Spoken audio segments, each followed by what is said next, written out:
सो आज हम डिस्कस करेंगे फैक्टर अफेक्टिंग इलेक्ट्रोलाइटिक कंडक्शन, कैसे इलेक्ट्रोलाइटिक कंडक्शन के ऊपर किस किस फैक्टर का इफेक्ट पड़ता है। सो हमारे पास टोटल 4 फैक्टर हैं, जिसमें से फर्स्ट है nature of electrolyte, second is nature of solution, third is concentration of solution and fourth is temperature. So discuss करते हैं one by one. First is nature of electrolyte. So आपको पता है हमारे पास 2 टाइप के इलेक्ट्रोलाइट होते हैं, first is strong and second is weak. अगर हमारे पास इलेक्ट्रोलाइट स्ट्रॉन्ग है तो उसका मतलब क्या है, उसका जो आयनाइजेशन है वो 100% होगा। नीचे वाला हमारा स्ट्रॉन्ग इलेक्ट्रोलाइट, अगर वो आयनाइज हो रहा है 100% मीन्स हमारे पास जो नंबर ऑफ आयंस हैं वो मोर होंगे, ज़्यादा होंगे। नंबर ऑफ आयंस ज़्यादा होंगे तो हमारे पास जो कंडक्टेंस है वो भी ज़्यादा होगा, इंक्रीज करेगा। क्लियर।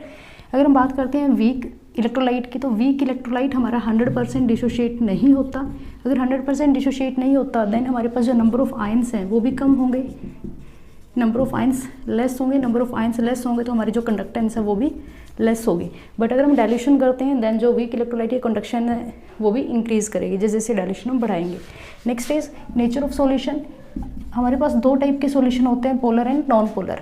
अगर हमारे पास पोलर सॉल्यूशन है देन जिसकी कंडक्टेंस है वो ज़्यादा होगी, बिकॉज पोलर सॉल्यूशन के अंदर जो आयंस हैं वो हमारे पास 2 टाइप के होते हैं, positive charge and negative charge, जिसकी वजह से जो कंडक्टेंस है या फिर जो आयन की मोमेंट है वो ज़्यादा होगी और कंडक्टेंस हमारी ज़्यादा होगी। क्लियर। अगर हम बात करते हैं कॉन्सेंट्रेशन ऑफ सॉल्यूशन की, सो आप सबको पता है जो कॉन्सेंट्रेशन ऑफ सॉल्यूशन उसका फॉर्मूला क्या है, C = N/V, where N is number of moles of solute. जितनी ज़्यादा number of moles of solute होंगे उतनी ज़्यादा हमारी कॉन्सेंट्रेशन होगी। तो number of moles of solute जितने ज़्यादा होंगे उतनी ज़्यादा हमारी कॉन्सेंट्रेशन होगी। जितनी ज़्यादा number of moles of solute होंगे उतनी ज़्यादा हमारे आयंस होंगे। कॉन्सेंट्रेशन ज़्यादा होगी, it means that number of ions increases.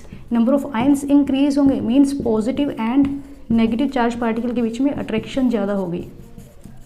Attraction ज़्यादा होगी तो हमारी जो कंडक्टेंस है वो डिक्रीज करेगी। मीन्स जितनी ज़्यादा हमारी कॉन्सेंट्रेशन होगी उतनी ज़्यादा नंबर ऑफ आयंस होंगे, जितने ज़्यादा नंबर ऑफ आयंस होंगे उतनी ज़्यादा उनके बीच में अट्रैक्शन होगी, जितनी अट्रैक्शन होगी उतनी कंडक्टेंस डिक्रीज होगी। बिकॉज कंडक्टेंस किसकी वजह से होती है, मोमेंट और mobility of the ions. Clear. Next is temperature. जितना ज़्यादा टेम्परेचर इंक्रीज करेंगे उतने ज़्यादा आयंस के बीच में फोर्स वीक होगा। जितना ज़्यादा आयंस वीक होगा, फ्री हो जाएंगे आयंस मूव करने के लिए, ions free to move, so conductance increases. Clear. So अगर हम शॉर्ट में लिखें, अगर स्ट्रॉन्ग इलेक्ट्रोलाइट है कंडक्टेंस इंक्रीज होगी, अगर वीक इलेक्ट्रोलाइट है कंडक्टेंस डिक्रीज होगी। नेचर ऑफ सॉल्यूशन, पोलर है तो इंक्रीज करेगी कंडक्टेंस, नॉन पोलर है तो कंडक्टेंस डिक्रीज करेगी। कॉन्सेंट्रेशन ऑफ सॉल्यूशन, अगर कॉन्सेंट्रेशन ज़्यादा है सॉल्यूशन की तो कंडक्टेंस हमारी कम होगी, अगर कॉन्सेंट्रेशन कम है तो कंडक्टेंस हमारी ज़्यादा होगी।